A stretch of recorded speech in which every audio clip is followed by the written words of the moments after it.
Hello, what's up everybody? It's your boy Kelvis bro. Twagarutse na opportunity ziri kuboneka. Congratulations ku bantu batsinze application ya Germany na Poland. So, icyo nababwira cyo ni step ikurikiye. Iyi video irimo ibintu byinshi. Irimo iby'abantu batsinze application ya Germany na Poland, abantu bari gukora application right now ya example na Spain, n'abantu bazakora application ya Canada no muri USA. Aho ngaho ni muri iki cyumweru tugiye kujyamo ya Canada na USA. Iki kiganiro rero ihangane wenda ukirebe nk'iminota 10 cyangwa 15 kuko ntabwo kiri burenze iminota 15 n'ubundi kirimo ibintu byinshi cyane ugomba gukenera.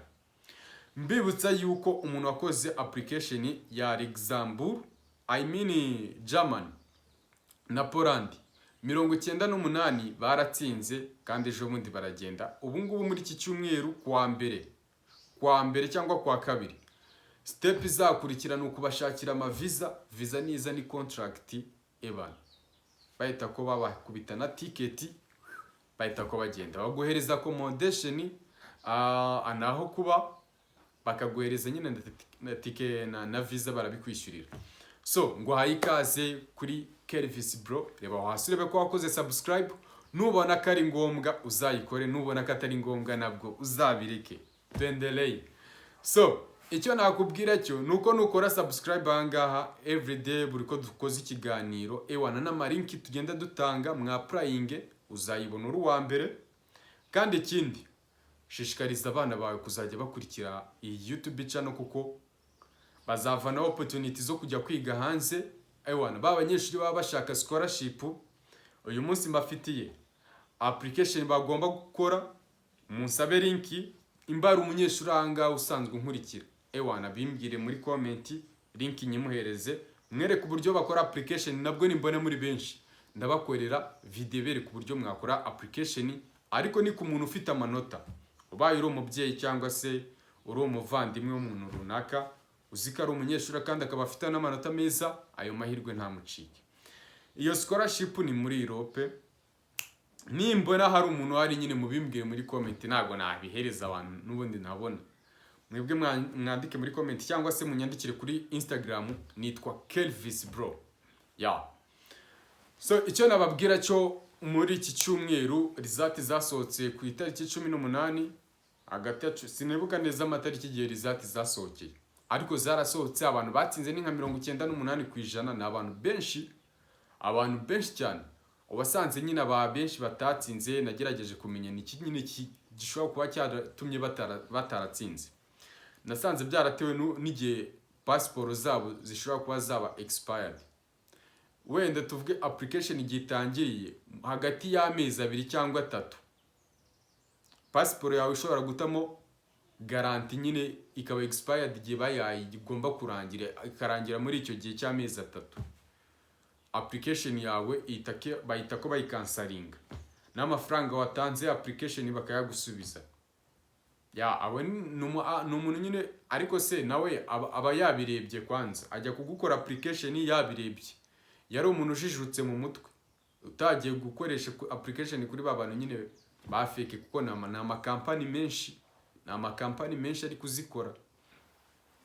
Gusa ari n'abatabizi gutyo nyine tu babandi nyine ubona bapapira ari kugenda bapfunyika. So icyo nakubwira cyo, niba nawe result zitarakugeraho cyangwa se ushobora kutazi n'ahantu wazirebera, gera kuri email yawe wakoresheje uri kwa applying, ubundi niho result zisohokera.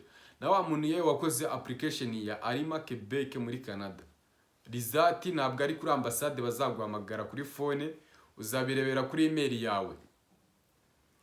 Ni email yawe uzabirebaho right now. Ujya muri email yawe ucekinge byose, urebe muri email ibintu byose, urebe ko nta message wenda uri gukeka. Niba utazi no gusoma, hari ukubona ka message kanditseho congratulation cyangwa se ukabona felicitation mu gifaransa. So ako ka message nukabona ukarya screenshot kohereza umu agent wamubwire ngo ndebera, arakurebera nta kibazo. So ibuka gukora subscribe aho hasi cyangwa se ukore sabone ku bantu bari i Burundi. Twikomereze 5 kuri 5, opportunity ntizizaguceho, ntizizace ku mwana wawe. So icyo nababwira cyo wa muntu sasa ushaka gukora application yo muri USA, aho ni muri iki cyumweru tugiye kujyamo, ntabwo iratangira muretse kunsaba link.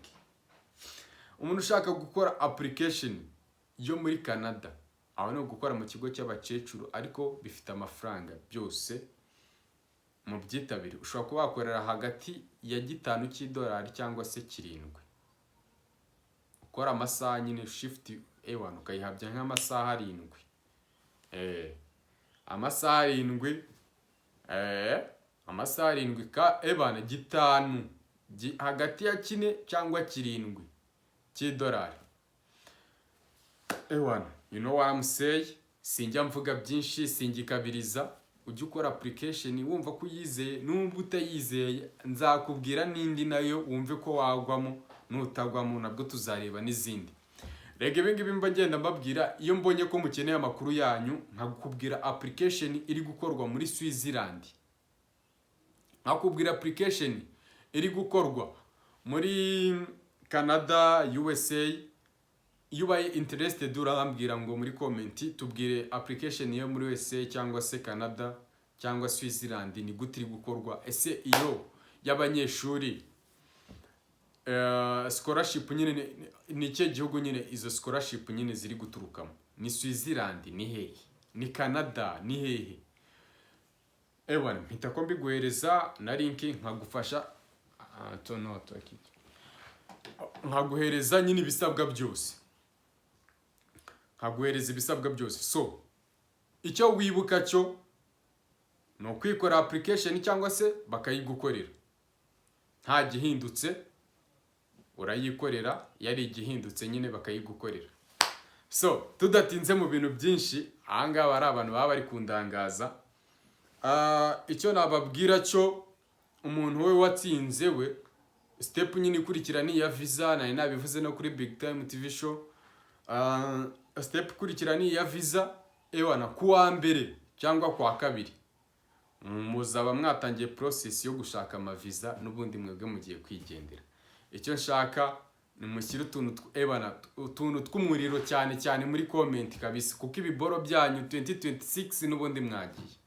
Icyo nabifuriza rero ewana ura mwaka uzabaryohere, muzakorera ibiceri byinshi. Abajene bose nafashije, ikintu cyanshimishije cya danje nuko batsinze. Ewana mwaratsinze muri benshi. Hanyuma abajene banje bo muri Zambia, za Malawi, za South Africa, hari n'abandi bo mu Bwongereza na Dubai. Hari n'abantu baba bari Dubai bakora izi application. Abantu ewana ni benshi cyane, kandi ari njyewe bibafashijemo. Njye abenshi nyine n'ijyo babibafashijemo, n'ubundi ni kwa kundi munkurikira abibafashamo gutya tunanabazi. Gusa nyine Imana ijye bibafashamo, namwe muzagira abantu mufasha bigende neza. Muri iyi si no gufashanya, umuntu wumva yuko bazamufasha wadafasha ebana namenye yuko ari guhindura isi uri kuyihindura. Niba ufashijwe nawe ugomba gufasha. Wowe de nubugiye mu muntu wagufashije nawe nuko ari undi ufasha, ibintu nyine bikaba uruhererekane, apana ibintu byo kwikubira. So icyo nababwira cyo ndabakunda cyane. Numurebaho hasi murebe ko mwakoze subscribe 900 zidutera ipfunwe. Ikindi na like 50 zidutera ipfunwe. Mukore subscribe. Ibyo bintu byose bidutera ipfunwe tubisibe, twuzuze subscribers 1000. So I love you so much, ndabakunda cyane. Ciao ciao, big shout out kuri wakoze subscribe.